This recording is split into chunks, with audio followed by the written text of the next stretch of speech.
네, 안녕하세요. 오늘 EU 디지털 서비스 법이라는 디지털 서비스 액트라고 해서 DSA라고 불리는 이 법에 대해서 설명드릴 텐데요.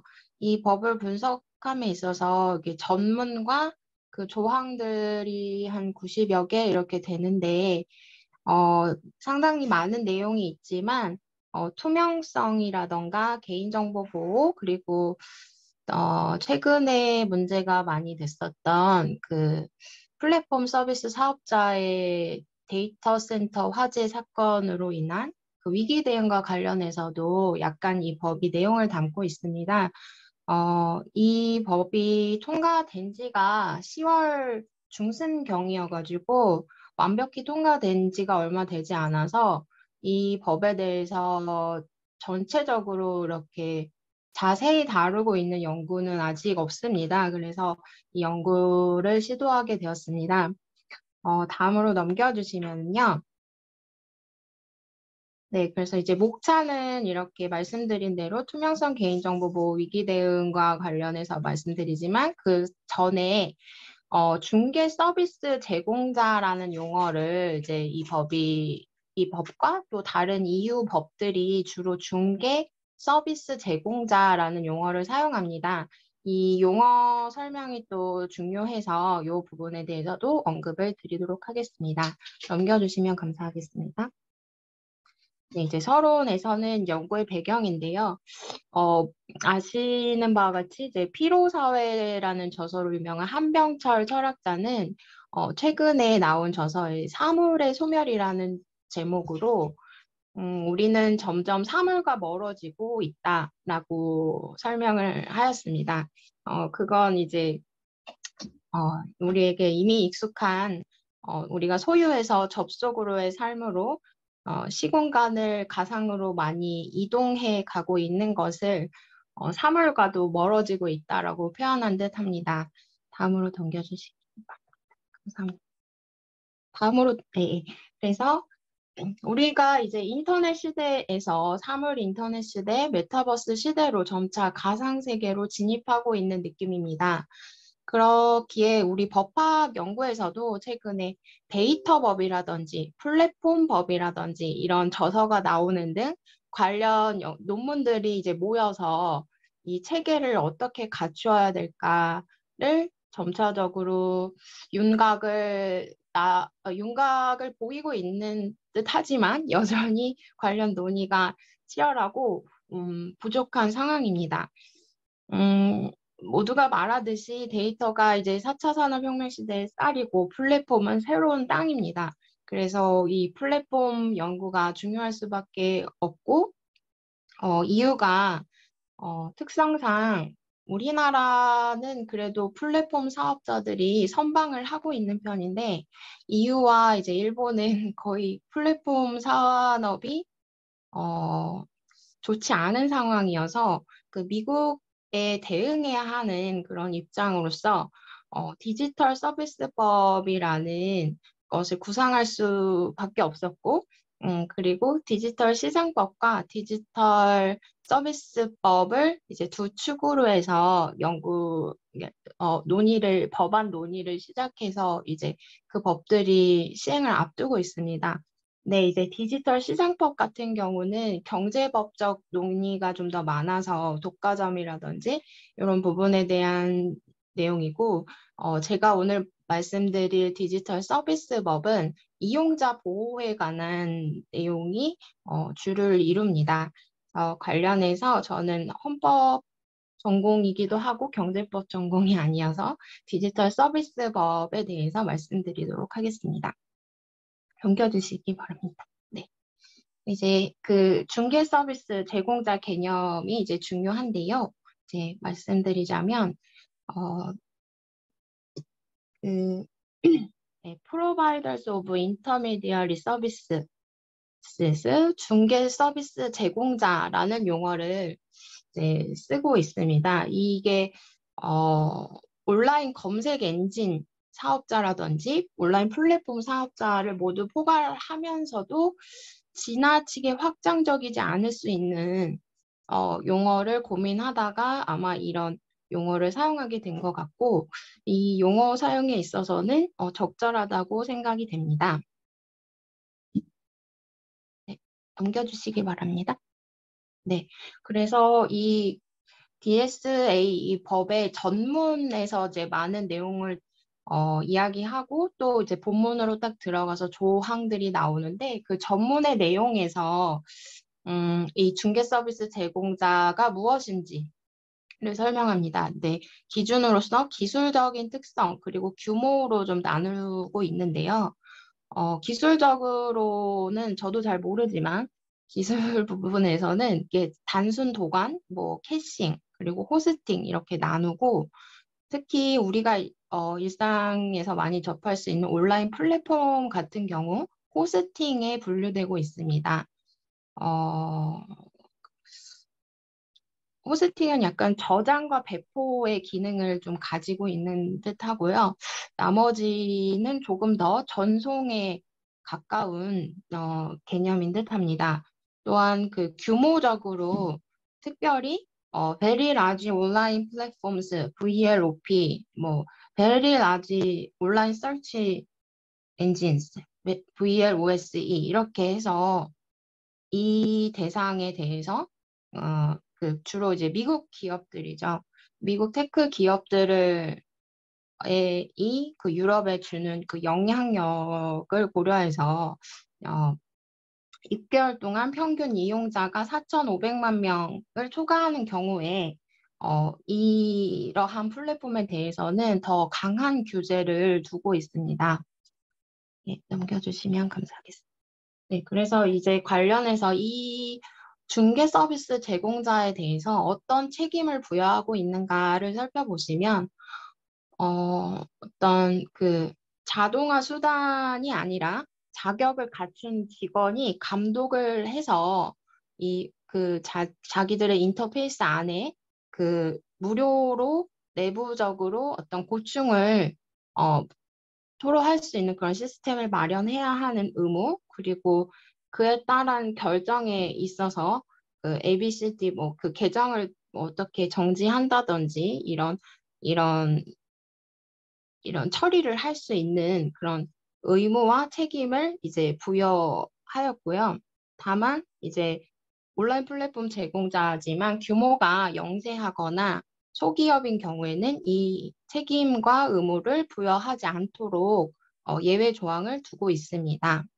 다음으로 넘겨주시기 바랍니다. 네. 그리고 이제 책임과 책임 면제에서 되게 중요한 부분인데요. 우리나라와 비교적으로 이게 논의가 되고 있는 부분이라서 중요한데요.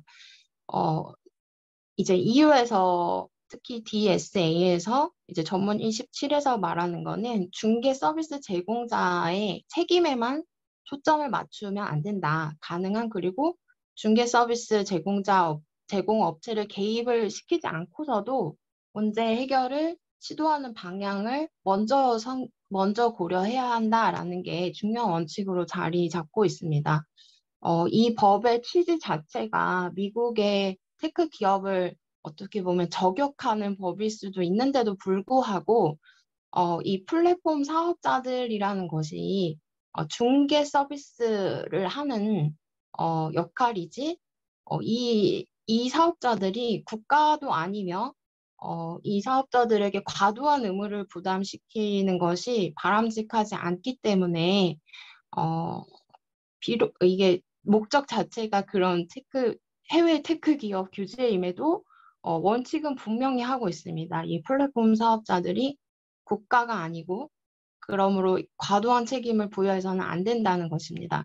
그런데 이제 반면에 우리나라는 이 플랫폼 사업자들한테 현재로서는 조금 더 과도하게 의무를 부여하고 있는 점이 있습니다. 넘겨주시면 감사하겠습니다. 네. 그리하여 이렇게 이제 그 초대형 온라인 플랫폼, 초대형 온라인 검색 엔진 같은 경우에 이렇게 위반이 있을 경우는 전 세계 연간 이전 연도에 전 세계 연간 총매출 6%까지도 벌금을 부과할 수 있게 됩니다. 어, 그리고 이제 그 위반 내용 중에서 이제 71조에 대해서 제가 따로 적어놓긴 했는데요. 그러니까 이 내용이 뭐냐면 온라인 플랫폼 사업자들이 그 위원회에 자기들이 어느 정도를 준수하겠다라는 확약을 먼저 쓴 다음에 위원회가 거기에 동의를 하면 이제 구속력이 발생해서 거기에 반하는 행동이나 뭐 변경이 있을 경우는 또 다시 그 이 확약을 다시 변경하고 하면서 서로 협력적 거버넌스를 이제 만들어서 어떤 일방적이기보다는 이런 위원회와 플랫폼 사업자들이 수시로 소통하면서 어느 정도의 구속을 받을지를 약간 유연하게 결정할 수 있는 이런 특이점도 있습니다. 하여간 그렇지만 그 관련 규정 또는 자기들이 약속한 커미트먼트에 위배될 경우 6%까지도 벌금을 부과할 수 있다는 점은 우리나라의 관련 조항들에서 벌금 부과가 한 1,000만 원 정도인 것에 비하면 엄청난 차이이기는 합니다. 넘겨주시면 감사하겠습니다. 어, 그래서 이제 국내에서 관련 논의가 굉장히 있는데요. 아까 말씀드렸듯이 첫 번째로는 그 국가가 해야 되는 불법 정보 감시 의무, 어떻게 보면 이제 경찰과 방통위와 이렇게 국가 기관들이 해야 되는 어떤 온라인 플랫폼 상에서도 뭐 아동 성착취 동영상 엠번방 뭐 이런 관련 법률도 너무 강하게 제정돼 있지 않느냐라고 이제 논의가 전문가에게서는 나올 정도로 이렇게 어떤 국가적인 기능을 과도하게 중개 서비스 제공자에게 위탁하는 것은 아닌가에 대한 논의가 있습니다. 또, 두 번째는 이제 우리가 전기통신사업법으로 플랫폼 사업자들을 규율하고 있는데, 미국 같은 경우에는 그 통신사업자와 정보서비스 사업자를 구별해서 규제하고 있는 반면에 우리가 좀 온라인 인터넷 사용해서 사업하면 전부 다 통신 규제를 부가 통신 서비스 사업자라고는 하지만 어쨌거나 통신 규제를 적용하는 면이 있어서 다소 강한 규제를 적용하고 있다는 점이 조금 문제점으로 지적되고 있습니다. 넘겨주시면 감사하겠습니다. 네, 그래서 이렇게 앞에서 이제 어느 정도 설명드렸는데요.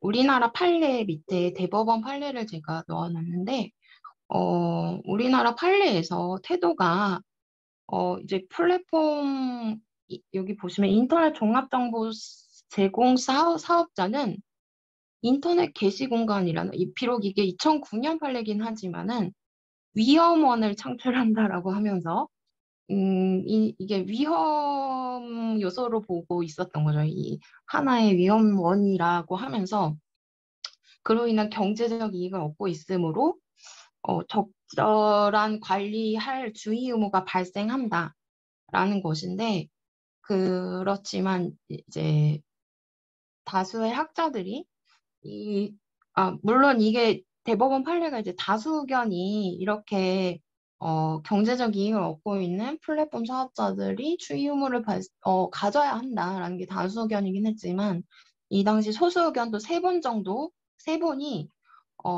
이렇게 경제적 이익을 얻고 있다는 사실만으로 주의 의무를 부여해야 한다는 것은 책임론에 맞지 않는다라는 이야기도 하셨습니다. 이게 조금 지루하실 수도 있어서 걱정이 되긴 하는데, 헌법에서 예를 들어서 학교가 들어섰을 때, 어, 그 학교 용지가 부족하면 학교 용지 부담금을 개발자, 그러니까 건설사에다가 부과하는 게 합헌이라고 되어 있거든요, 결론이. 어, 그것도 건설사가 건설해서 이익을 얻으니까 학교 용지에 대한 부담금을 부담해도 된다라는 거예요. 근데 반대 의견은 이익을 얻었다고 해서 반드시 특히나 우리 초중학교는 의무 교육에 무상 교육을 말하고 있는데 일반 재정으로 국가 재정으로 학교 용지가 부족하면 그 국가 재정으로 그걸 처리해야 되는데 부담시켜야 되는데 이익을 얻었다는 이유면 다 이렇게 사경제 주체한테 이렇게 부담을 시킬 수 있는 게 합헌적인가라는 그런 의견들이 있습니다. 근데 저도 거기에 좀 동의하는 게 반드시 이익을 얻으면 어, 주의 의무를 부담해야 된다라는 것이 약한 결연성은 있지만 그렇게 반드시 그래야 된다라는 것에 잘 동의가 되지 않고 그 국가가 어, 국가가 너무 많이 위탁하는 것이 아닌가라는 의문이 들 때가 조항을 보다 보면 있는 것 같습니다. 네, 넘겨주시면 감사하겠습니다. 그래서 또 비교적으로 보시면 유럽 인권법원에서의 판결은 자기 책임을 부담하게 하면 안 된다. 온라인 서비스 제공자한테 자기 책임을 부담하게 하거나 뭐 지재권의 침해를 감시하기 위해서 감시 필터링을 설치하도록 하는 적극적 의무를 부담시키는 것은 바람직하지 않다라는 판단이 있었고, 음, 이 디지털 서비스 법에서도 불법 콘텐츠를 실사할 의무는 있지만 그것이 적극적인 모니터링에 관한 일반 의무가 아니라 이용자가 신고를 했을 때 조치를 취할 이런 의무이다라고 하는데 우리나라의 경우에는 피해자가 신청이 그런 어떤 불법 정보에 관해서 이것이 불법 정보니까 조치를 취해달라는 신청이 없다고 하더라도 중개 서비스 제공자가 인식하거나 인식할 수 있는 상황이 있었다면 주의 의무와 책임이 발생한다라는 게 현재까지의 판례의 태도이거든요. 근데 이것의 모순은 그렇다면 열심히 관리 감독하는 중개 서비스 제공자는 이걸 인식할 수 있는 기회가 많으니까 책임이 많아지고 열심히 관리 감독을 안 하면 아예 인식할 여지가 없으니까 책임을 아예 지지 않을 수 있는 것이 모순적인 결론이 돼서 이게 좀 피해자의 신청이 없는데도 그 관리 감독의 주의 의무를 부여하는 것이 문제가 있다라고 지적됩니다. 다음으로 남겨주시기 바랍니다.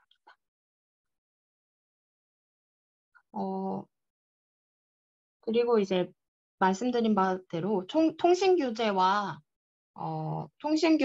정보 서비스 규제를 분류하여야 한다라는 점이고, 저도 이제 미국과 같은 방식으로 통신 규제를 온라인 플랫폼 사업자들에게 적용하는 것이 강한 규제를 적용하는 것이라서 이 큰 틀부터 바꾸어야 하는 것이 아닌가라는 그 의견에 저도 동의하는 바가 있습니다. 넘겨주시면 감사하겠습니다. 그리고 뭐 이거는 좀 경제법적인 관점이라서 저도 어려운데 경제법에서 일반 경쟁 규제는 이제 국가가 소극적으로 개입해서 하는 규제고 전문 규제는 적극적으로 개입해서 하는 규제라고 합니다.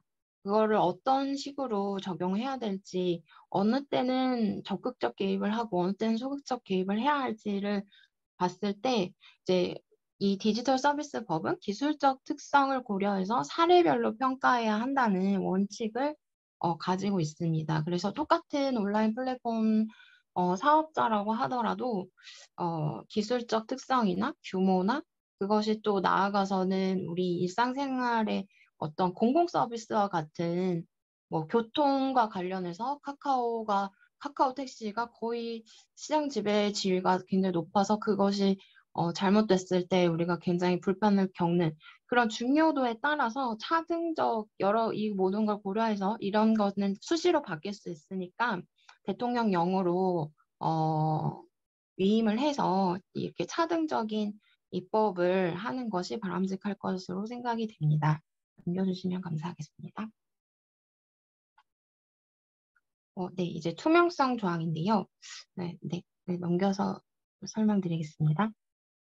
네, 원칙적으로 이 법에서 네, 중개 서비스 제공자면 약관은 잘 명시해라라고 썼고 그다음에 최소 1년에 한 번 또는 최소 6개월마다 큰 이제 인터넷 사업자 같은 경우에는 6개월마다 이제 보고도 하고 그리고 다만 여기서 중요한 것이 예외적으로 기밀 정보라던가 서비스 보안의 취약이 우려된다던가 공공 보안이 악화되거나 수신자에게 피해가 되는 사항은 이 투명성이 아무리 중요하더라도 존중해서 보고 의무에 제외가 될 수 있다는 것입니다. 네, 우리나라의 온풀법이라고 온라인 플랫폼 뭐 사업자 법안 이게 문재인 정부에서 많이 나왔었다가 통과를 못했는데요. 그 법률에서 보면 이 예외 이런 어떤 기밀이라든지 이런 예외를 적용하지 않고 무조건 투명성에 관한 보고를 해라라고만 되어 있어가지고 이런 부분은 문제로 지적됐었습니다. 그런데 원칙적으로 이 예외적인 사항에 대해서는 존중을 하면서 투명성을 제고해야 한다라는 것이 디지털 서비스법에서 말하고 있는 원칙입니다. 중요하다고 생각이 됩니다. 네. 그리고 온라인 맞춤형 광고가 이제 많이 있는데요. 이때의 이 데이터 수집에 있어서 우리가 어떤 데이터로 이렇게 내가 이런 광고를 받고 있는가가 저도 굉장히 궁금하거든요. 근데 그러한 매개 변수, 이 알고리즘이 무엇을 기준으로 나한테 이런 광고를 보내고 있는지에 대한 최소한의 정보를 저도 알고 싶더라고요. 그래서 이 디지털 서비스 법에서도 이 매개 변수라던가 그 매개 변수를 변경하는 방법, 이런 것들을 제공해야 한다라고 명시하고 있습니다. 그리고 또 우리가 내돈내산 광고가 굉장히 문제가 됐는데 이 뒷광고죠. 문제가 됐는데 이게 콘텐츠가 상업적 커뮤니케이션인지를 시스템적으로 알릴 수 있는 기능을 제공하라고 의무를 부여하고 있습니다. 네, 넘겨주시면 감사하겠습니다. 어, 그래서 이렇게 어떤 알고리즘 방식으로 이렇게 정보를 큐레이팅 하는 것이 온라인 서비스 플랫폼 사업자에게는 굉장히 중요한 일인데요. 사업의 성패를 이렇게 가를 수 있을 정도로 중요하다고 하는데, 어, 그래도 이제 우리가 그 매개 변수를 알 수 있어서 정보 자기 결정권을 실행할 수 있는 게 굉장히 중요하다고 생각이 듭니다. 넘겨주시면 감사하겠습니다. 근데 이제 여기에 대해서 투명성과 관련해서 어느 정도로 이 알고리즘이 공개가 되어야 하는가에 대해서 첫 번째 의견은 일단 플랫폼이 어느 정도로 이게 사적 기업인지 그 공적 지위를 어느 정도로 인정할 수 있는지부터 밝혀서 공적 지위가 인정돼야만 이렇게 투명하게 하라는 요구를 할 수 있을 것이니 플랫폼의 공적 지위부터 밝혀야 된다라고 하고 그리고 아직까지 그렇게 많은 알고리즘 공개를 어, 의무화할 수가 없다. 아직까지는 플랫폼의 공적 지위가 제대로 인정되지 확실하게 인정받지 못하고 있는 애매한 그 경과기에 불과하니 오히려 알고리즘을 전부 다 매개 변수를 전부 다 공개했을 때는 오히려 그 값으로 다른 조정을 한다던가 이런 다른 또 문제점이 생길 수 있으니까 그냥 중요한 뭐 차별 요소가 없는지에 대한 그런 알고리즘 변수라든지 그런 거 정도만 공개해야 한다라는 의견이 있고 반면에 그 알고리즘 투명성은 검색 엔진의 검색 결과를 나타낸다든지 포털 뉴스 기사를 배열한다든지 오픈 마켓의 추천 서비스가 그 추천되는 방식이라든지 우리 생활에 굉장한 영향을 미치고 있으므로 공적 지위를 인정할 수 있고 그러므로 어, 그 어떤 중요도가 높은 플랫폼에 대해서는 알고리즘 투명성 규제를 적용해서 그 디지털 서비스 법처럼 그 매개 변수와 그 매개 변수를 변경할 수 있는 방법까지 우리가 제공받아야 된다라는 주장이 있습니다. 네, 넘겨주시면 감사하겠습니다. 우리 헌법에서 투명성의 원칙을 그 명시하고 있는 것은 아니지만 그 내재적으로 그 민주국가의 헌법 원리라든지 그 개인정보 자기결정권, 표현의 자유 같은 기본권 이념에 내재돼 있다고 평가되고 있고 이러한 투명성의 원칙이 새로운 기술에 대응하는 법제도를 마련하는 데 있어서는 굉장히 중요하다라고 언급되고 있습니다. 또 사회학에서도 보니까 그 어떤 공공성을 높이기 위해서는 공개성이 중요하므로 의사결정 과정에서 개방성과 투명성을 뜻하는 이 공개성을 중요하게 고려해야 한다라는 견해가 있습니다. 그리고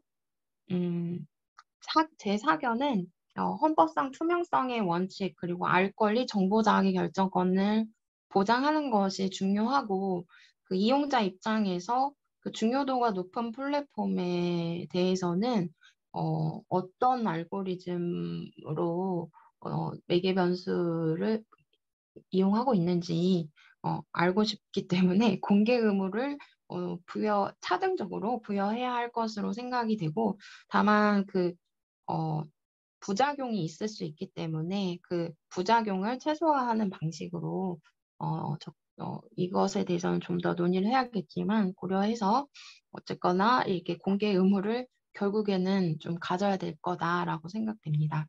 넘겨주시면 감사하겠습니다.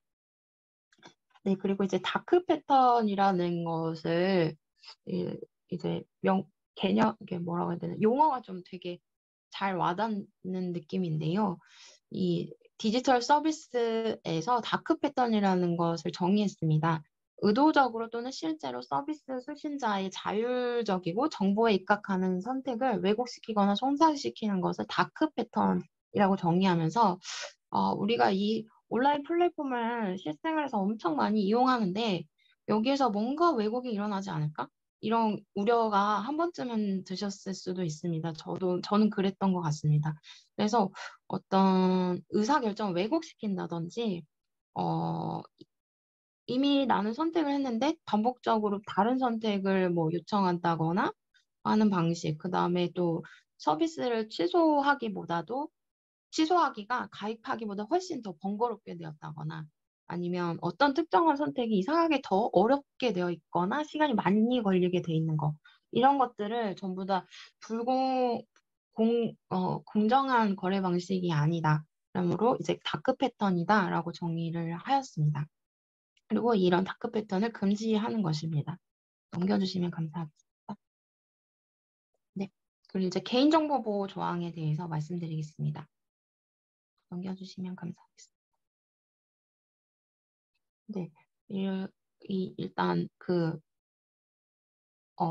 어떤 중개 거래를 생각하시거나 아니면 중개 거래인데 B2C가 있고 C2C가 있을 것입니다. 그러니까 사업자와 그 커스터머 아니면 그러니까 커스터머 대 커스터머 이렇게 그 중고거래 거래는 C2C이고 그 사업자 판매자와 그냥 일반 소비자는 B2C일 텐데요. 그런 판매자를 온라인상에서 관련한 정보를 중개 서비스 사업자가 어느 정도로 갖고 있어야 하는가의 문제이고 그 갖고 있는 정보를 그 이용자들에게 어느 정도 제공하는가에 대한 것인데 여기 디지털 서비스 법에서는 많은 정보를 다 갖고 있고 그리고 그것에 많은 정보를 어, 가지고 있어야 된다라고 하고 있습니다. 일단 그 이용자에게 어느 정도를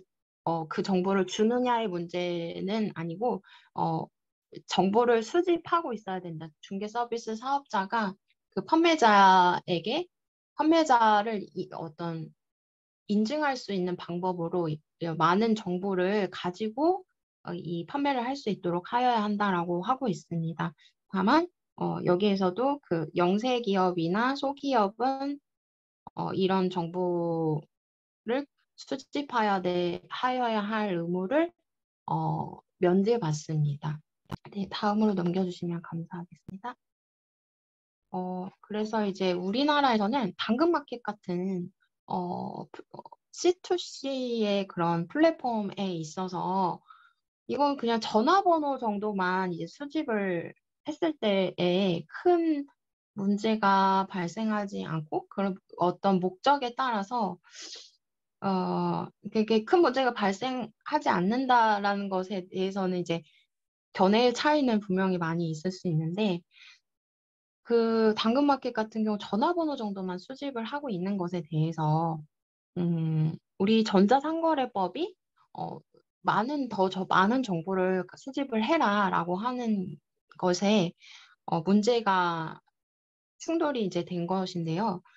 어 여기에 대해서는 그 이제 전자상거래법상 상거래라는 개념에 이 C2C 그 중고거래 개인과 개인 간의 거래는 상거래가 아니다 법학적으로라고 하는 이제 견해가 있고 따라서 운영자가 목적에 따라서 필요한 정보를 수집하고 그 보유한 범위 내에서 제공을 하면 되지 않는가라고 하는 주장이 있고 또 그 분쟁이 발생했느냐에 따라서 그 중개 서비스 제공자가 정말로 분쟁이 발생했을 경우에만 그 판매자의 개인 정보를 제공해야 하는데 그걸 확인하는 게 정말로 분쟁이 발생했는지를 확인하는 게 또 중개 서비스 사업자에게 부담으로 다가올 수 있기 때문에 그걸 정말 객관적 중립적으로 확인해 줘야 된다라는 그 지적이 있습니다. 그래서 이러한 사항에 대해서 물론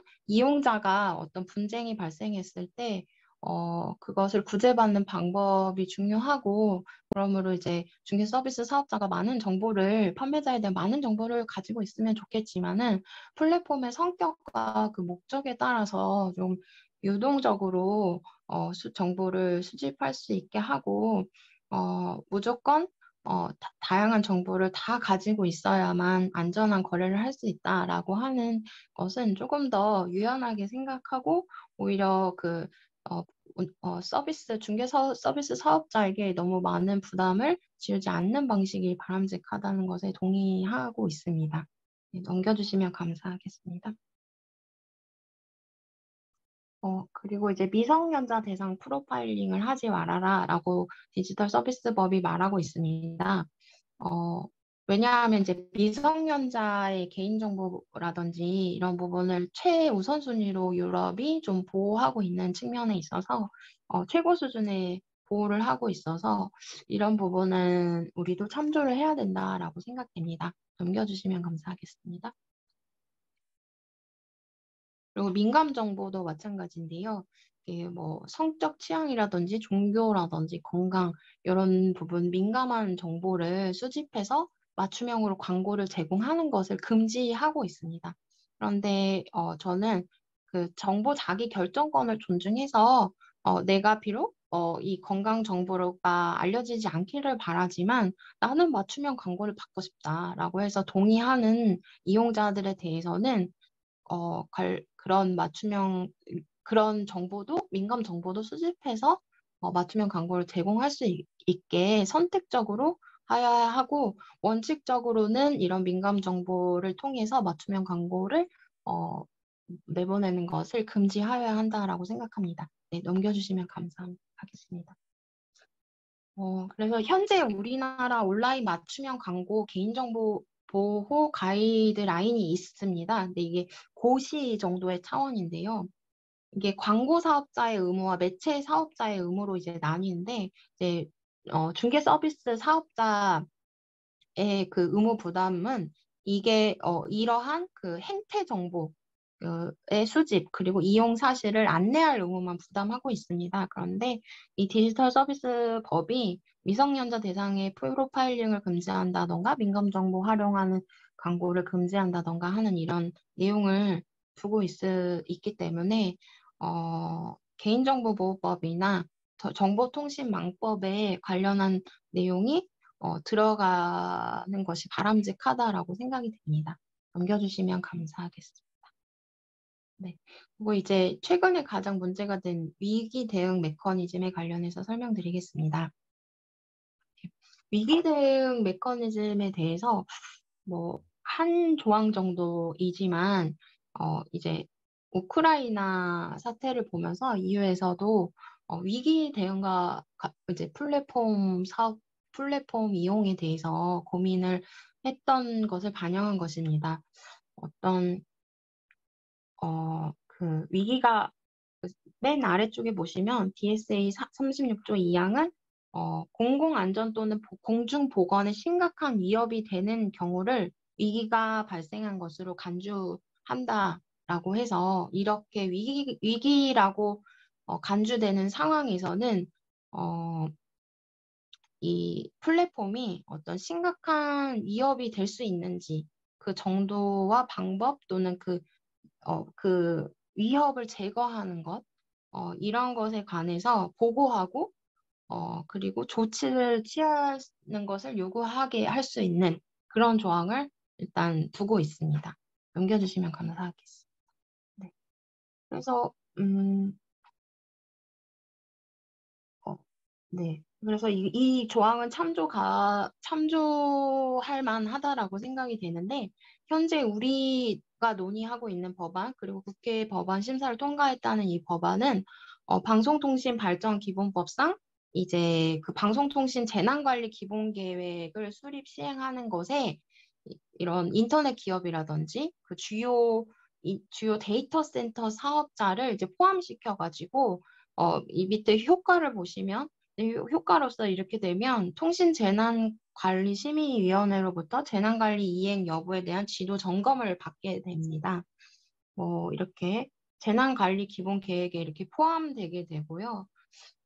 근데 이제 이것에 대해서 과방이 이제 수석 전문위원실은 이제 전반적으로 바람직해 보이지만 이 의무를 부여받게 되는 부가통신 사업자가 이제 소규모라든지 이런 부분들은 제외돼야 되는 것이 당연하겠지만 이 범위를 어떻게 설정하는지가 이제 관건이 된다라고 의견을 내놓았습니다. 넘겨주시면 감사합니다. 그래서 이제 정보통신망법도 이렇게 데이터 센터 사업자에 대해서 점검하고 보고하고 뭐 전기통신 사업부도 마찬가지로 이렇게 그 서비스 안정수단 확보와 관련해서 점검하고 뭐 보고하고 이런 내용입니다. 근데 반대 의견으로는 서비스 중개 사업자에 해당하는 이런 플랫폼 사업자들이 방송통신 사업자와 같은 높은 공적 의무를 부담하는 것은 형평에 반한다라고 하고 있습니다. 네, 저의 사견은 이제 통신이 아닌 명백히 이제 중개 서비스 사업자인 측면에서는 통신 사업자보다는 낮은 의무를 부담시키면서 그리고 그러나 이제 우리가 5일 이상을 그 카카오 중단 사태를 겪으면서 공공 서비스와 같은 어떤 기존에 누리던 택시, 카카오 뭐 이런 것들도 다 누리기 어려웠었고 이런 점에서는 그 공공 서비스 이용의 매개가 되는 성격의 그런 플랫폼에 대해서는 이용자 불편을 고려해서 사전 사후 위기 점검 및 대응 의무를 부과하여야 하지만 통신 사업자보다는 낮도록 하는 것은 어떤가 하고 저의 견해를 생각해 보았습니다. 네, 넘겨주시면 감사하겠습니다. 네, 그래서 이제 정리를 하자면, 제가 너무 많은 시간을 말씀드린 것 같습니다.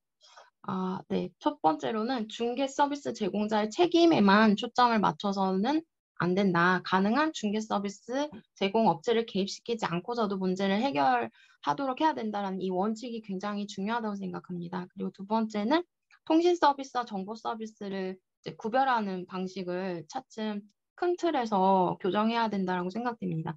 세 번째는 투명성 원칙을 실현하기 위해서는 약관 명시는 물론이고 그 공개적인 보고서 제공도 해야지만 중요한 것은 예외 사항을 반드시 반영해야 된다는 것입니다.